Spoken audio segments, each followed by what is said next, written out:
Chapter 36. From the moment I saw Lucio Romanes, went on Sybil's dying speech, I abandoned myself to love and the desire of love.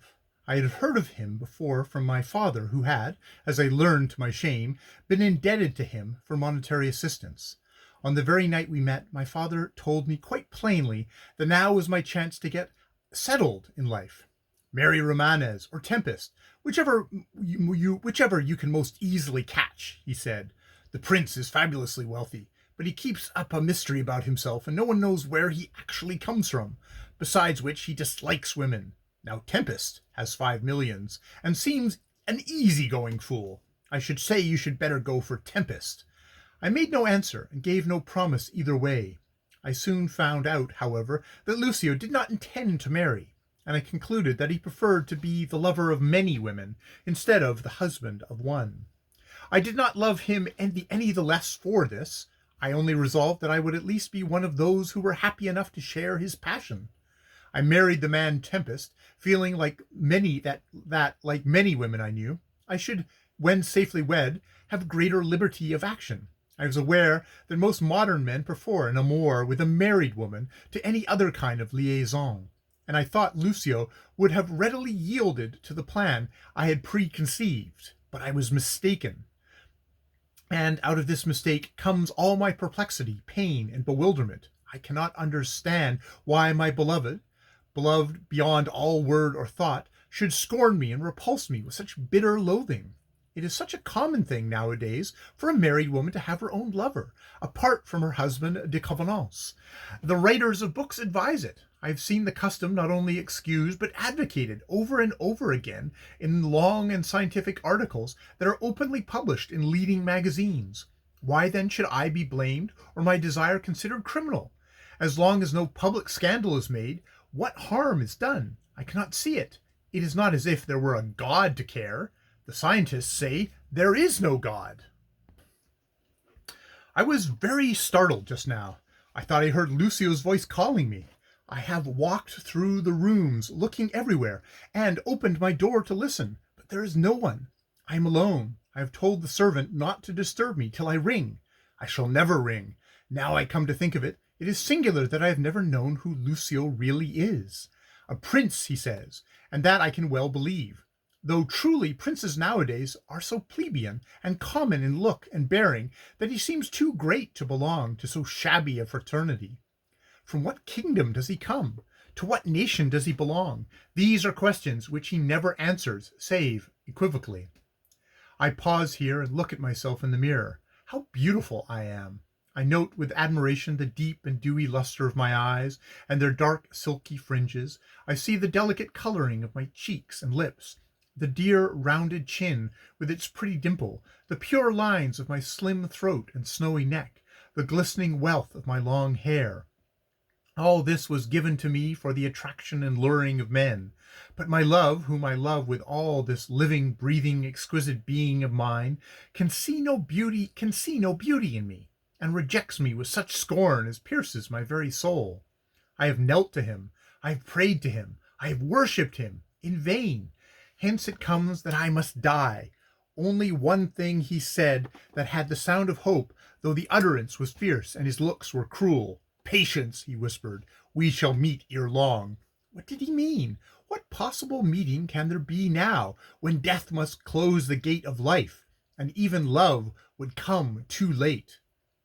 I have unlocked my jewel case and taken from it the deadly thing secreted there, a poison that was entrusted to me by one of the physicians who lately attended my mother. Keep this under lock and key, he had said, and be sure that it is only used for external purposes.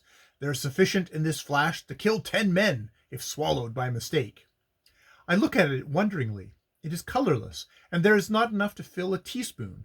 Yet it will bring me down upon me in eternal darkness, and close up forever the marvelous scenes of the universe. So little, to do so much.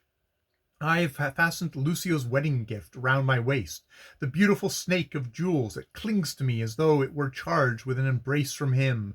Ah, would I could cheat myself into so pleasing a fancy. I am trembling, but not with cold or fear. It is simply an excitation of the nerves, an instinctive recoil of flesh and blood at the near prospect of death. How brilliantly the sun shines through my window. Its callous golden stare has watched so many tortured creatures die without so much as a cloud to dim its radiance by way of suggestion of pity. If there were a God, I fancy he would be like the sun, glorious, changeless, unapproachable, beautiful, but pitiless. Out of all the various types of human beings, I think I hate the class called poets most. I used to love them and believe in them, but I know them now to be mere weavers of lies, builders of cloud castles in which no throbbing life can breathe, no weary heart find rest. Love is their chief motive. They either idealize or degrade it, and the love of we women long for the most, they have no conception. They can only sing of brute passion or ethical impossibilities, of the mutual great sympathy, the ungrudging patient tenderness that should make love lovely. They have no sweet things to say. Between their strained asceticism and unbridled sensualism, my spirit has been stretched on the rack and broken on the wheel. I should think of many a wretched woman wrecked among love's disillusions, must curse them as I do. I am ready now, I think. There is nothing more to say. I offer no excuses for myself. I am as I was made, a proud and rebellious woman, self-willed and sensual, seeing no fault in free love, and no crime in conjugal infidelity. And if I am vicious, I can honestly declare that my vices have been encouraged and fostered in me by the most literary teachers of my time. I married, as most women of my set marry, merely for money. I loved, as most women of my set love, for mere bodily attraction. I die, as most women of my set will die, either naturally or self-slain, in utter atheism, rejoicing that there is no God and no hereafter. I had the poison in my hand a moment ago, ready to take, when I suddenly felt someone approaching me stealthily from behind, and glancing up quickly at the mirror, I saw my mother. Her face, hideous and ghastly as it had been in her last illness, was reflected in the glass, peering over my shoulder. I sprang up and confronted her. She was gone, and now I am shivering with cold, and I feel a chill dampness on my forehead. Mechanically, I have soaked a handkerchief with perfume from one of the silver bottles on my dressing table, and have passed it across my temple to help me recover from this sick, swooning sensation. To recover! How foolish of me, seeing I am about to die. I do not believe in ghosts, yet I could have sworn my mother was actually present just now. Of course, it was an optical delusion of my own feverish brain. The strong scent on my handkerchief reminds me of Paris. I can see the shop where I bought this particular perfume, and the well-dressed doll of a man who served me, with his little waxed moustache, and his indefinable French manner of conveying a speechless personal compliment while making out a bill. Laughing at this recollection, I see my face radiate in the glass, my eyes flash into vivid luster, and the dimples near my lips come and go, giving my expression an enchanting sweetness. Yet in a few hours this loveliness will be destroyed, and in a few days the worms will twine where the smile is now. An idea has come upon me that perhaps I ought to say a prayer. It would be hypocritical, but conventional. To die fashionably, one ought to concede a few words to the church, and yet to kneel down with clasped hands and tell an inactive, unsympathetic, selfish, paid community called the church that I am going to kill myself for the sake of love and love's despair, and that therefore I humbly implore its forgiveness for the act seems absurd as to tell the same thing to a non-existent deity. I suppose the scientists do not think what a strange predicament their advanced theories put the human mind in at the hour of death. They forget that on the brink of the grave, thoughts come that will not be gainsaid, and that cannot be appeased by a learned thesis. However, I will not pray. It would seem to myself cowardly that I, who had never said my prayers since I was a child, should run over them now in a foolish babbling attempt to satisfy the powers invisible. I could not, out of sheer association, appeal to Mr. Swinburne's crucifix carrion. Besides, I do not believe in the powers invisible at all. I feel that once outside this life, the rest, as Hamlet said, is silence. I have been staring dreamily and in all sort of stupefaction at the little poison flask in my hand. It is quite empty now. I have swallowed every drop of the liquid it contained. I took it quickly and determinedly, as one takes nauseous medication, without allowing myself another moment of time for thought or hesitation. It tasted acrid and burning on my tongue, but at present I am not conscious of any strange or painful result. I shall watch my face in the mirror and trace the oncoming death. This will be, at any rate, a new sensation, not without interest. My mother is here with me in this room. She is moving about restlessly, making wild gestures with her hands and trying to speak. She looks as she did when she was dying, only more alive, more sentient. I have followed her up and down, but unable to touch her. She eludes my grasp. I have called her mother, mother, but no sound issues from her white lips. Her face is so appalling that I was seized with a convulsion of terror a moment ago and fell on my knees before her, imploring her to leave me. And then she paused in her gliding to and fro and smiled. What a hideous smile it was! I think I lost consciousness, for I found myself lying on the ground. A sharp and terrible pain running through me made me spring to my feet, and I bit my lips till they bled, lest I should scream aloud with the agony I suffered, and so alarm the house. When the paroxysm passed, I saw my mother standing quite near to me, dumbly watching me with a strange expression of wonder and remorse. I tottered past her and back to this chair where I now sit. I am calmer now, and am able to realize that she is only the phantom of my own brain, that I fancy she is here while knowing she is dead. Torture indescribable has made me a writhing, moaning, helpless creature for the past few minutes. Truly, that drug was deadly. The pain is horrible, horrible. It has left me quivering in every limb and palpitating in every nerve. I look at my face in the glass. I see that it is already altered. It is drawn and livid. All the fresh rose tint of my lips has gone. My eyes protrude unnaturally. There are dull blue marks at the corners of my mouth and in the hollows of my temple, and I observe a curious quick pulsation in the veins of my throat. Be my torment what it will, now there is no remedy, and I am resolved to sit here and study my own features to the end. The reapers whose name is death must surely be near, ready to gather my long hair in his skeleton hands like a sheaf of ripe corn. My poor, beautiful hair! How I have loved its glistening ripples, and brushed it, and twined it round my fingers, and how soon it will lie like a dank weed in the mould. A devouring fire is in my brain and body. I am burning with heat and parched with thirst. I have drunk deep draughts of cold water, but this has not relieved me.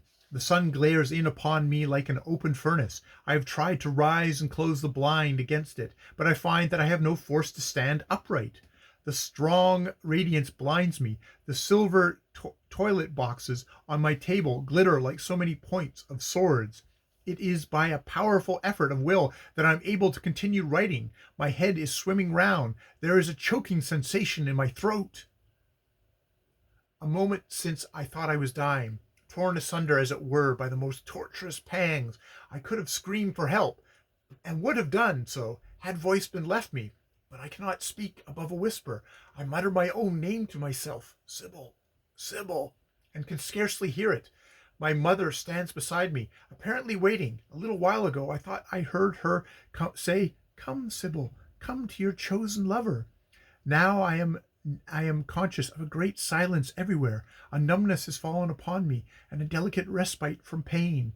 But I see my face in the glass, and know it is the face of the dead. It will soon be all over.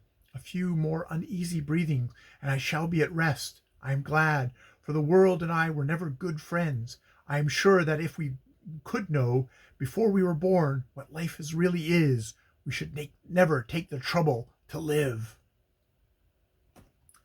A horrible fear has suddenly beset me. What if death were not what the scientists deem it? Suppose it were another form of life. Can it be that I am losing reason and courage together? Or what is this terrible misgiving that is taking possession of me? I begin to falter. A strange sense of horror is creeping over me.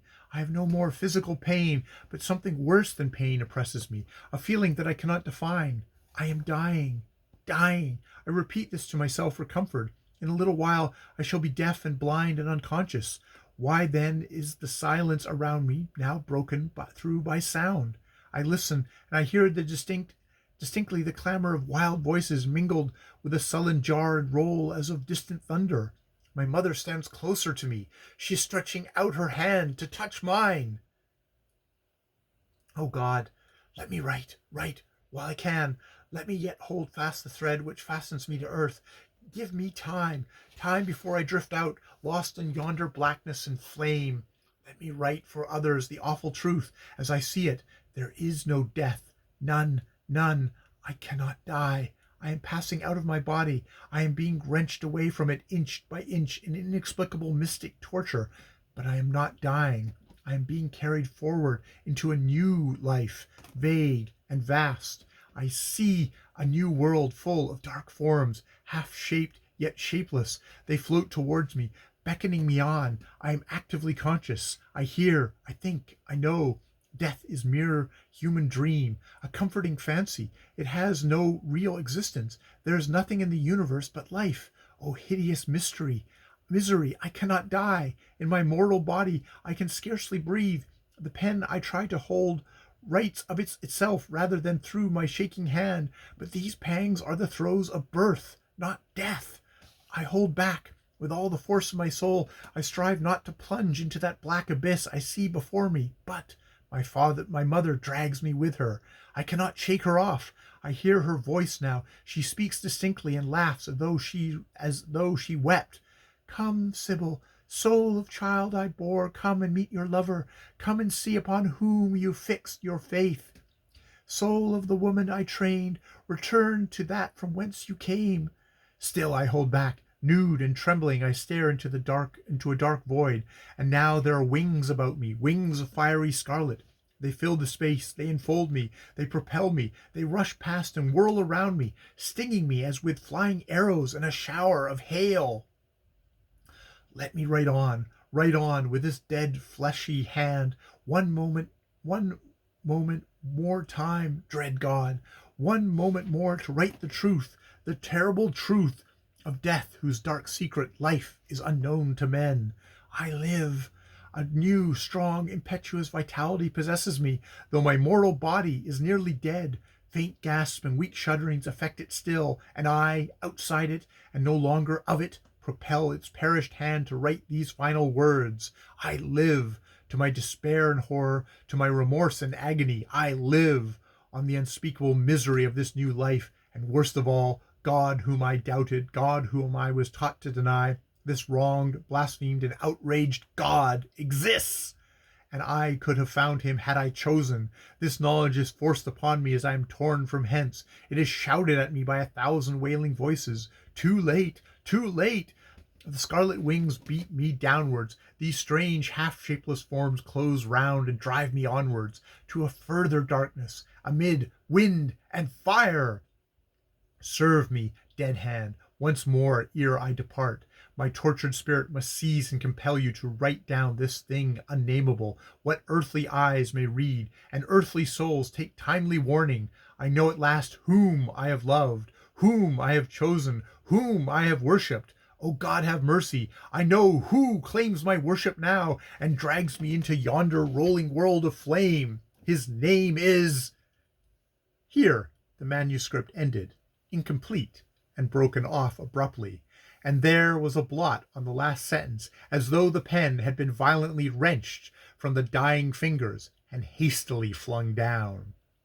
The clock in the west room again chimed the hour. I rose stiffly from my chair, trembling. My self-possession was giving way, and I began to feel at last unnerved.